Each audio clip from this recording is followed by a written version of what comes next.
বন্ধুরা, এই যে ট্রলারগুলো দেখতেছেন, পাশাপাশি যে বড় বড় আপনার স্টিমারও আছে এখানে।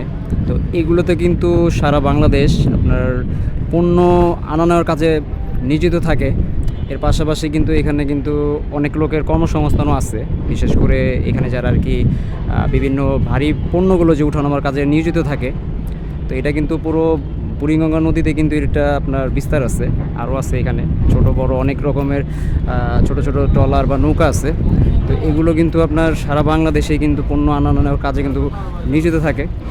বন্ধুরা, নদীকেন্দ্রিক যাতায়াত ব্যবস্থা হওয়ার কারণে এখানে কিন্তু খরচটাও খুব কম পড়ে এবং খুব কম সময়তে কিন্তু আপনার পণ্যটা বা বিভিন্ন স্থান থেকে যাওয়া আসাটা খুব সহজ হয়ে যায়। যদিও প্রতিকূল আবহাওয়ার কারণে অনেক সময় কষ্ট হয়ে যায়, তারপরে কিন্তু নদীর কারণে কিন্তু আপনার যে যাতায়াত যে ব্যবস্থাটা আছে, তো এটা কিন্তু খুব সহজ হয়ে যায়।